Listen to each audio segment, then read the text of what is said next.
Good. Mr. President, as President of the United States, your words carry enormous weight in this country and around the world. And while you acknowledge you're not a physician, you do promote these medicines extensively here. How do you not go so far as to be giving medical advice? And you said yesterday you might take some of these medicines even though you don't have symptoms. Are you still planning to do that? And how do you calibrate being enthusiastic and not playing doctor? Because I want people to live, and I'm seeing people dying. And I've seen people that are going to die without it. And you know the expression, when that's happening, they should do it. What really do we have to lose?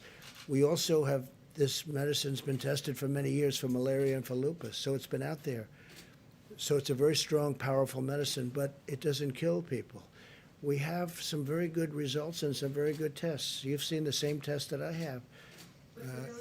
In France, they had a very good test. They're continuing. But we don't have time to go and say, gee, let's take a couple of years and test it out, and let's go and test with the test tubes and the laboratories. We don't have time. I'd love to do that. But we have people dying today. As we speak, there are people dying. If it works, that'd be great. If it doesn't work, we know for many years, malaria, it's incredible what it's done for malaria. It's incredible what it's done for lupus, but it doesn't kill people. That's one of the things with a vaccine. When we have a vaccine, we have to do tests because when you inject that vaccine, when they take whatever it is they have to take, we have to make sure it doesn't have a horrible impact, destroy somebody. Could.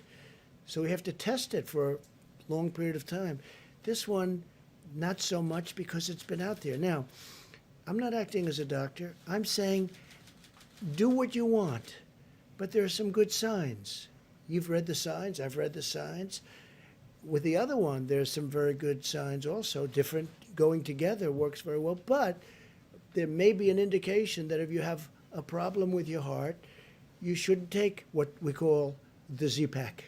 You shouldn't take it, and that's okay. But I would love to go to a laboratory and spend a couple of years testing something. We don't have time. We don't have 2 hours because there are people dying right now. If it does help, great. If it doesn't help, we gave it a shot.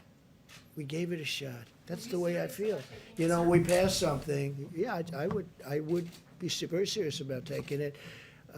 We passed something that I'm very proud of. It's called Right to Try. For 45, 50 years they've been trying. It makes so much sense. We have the greatest doctors and labs and lab technicians, greatest medicines, the greatest minds in the world. Everybody admits it.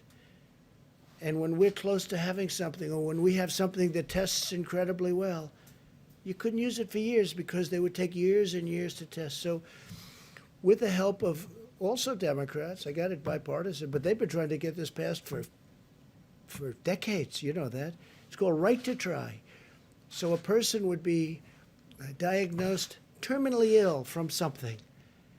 And in the old days, meaning before a year ago, they would say, do you think I could try this pill, this whatever, this medicine that's testing so well? No, you can't do that. You can't do that under no circumstances. They'd leave for Asia. They'd leave for Europe.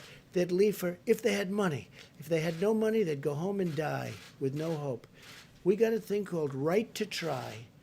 If somebody's very ill, terminally ill, they're going to die. And it was very complex. It wasn't as easy as it sounds because there were huge liability problems. The drug companies didn't want to do it because they didn't want it on test results because these are very sick people, so they didn't want to bring down their test results. The insurance companies had tremendous problems. I got everybody in the room. I said, look, we'll sign a waiver. The person taking it will say, we're not going to sue. The family's not going to sue the drug company, not going to sue the insurance company, not going to sue the state, the city, or the federal government, okay? It's called exculpation, and we got it done. It's a very simple agreement. I don't know why nobody ever thought of it, but they never thought of it. I did, and we got it done. Now we have Right to Try, which is actually, in my opinion, much more difficult than what we're talking about here. But if there's a medicine or something, a possible cure or something that's looking good, and somebody has something they're going to die or they're very sick, They take it. And you know, we've had some unbelievable results. Unbelievable results. And it also gives the people hope. Yes, please. Mr. President, but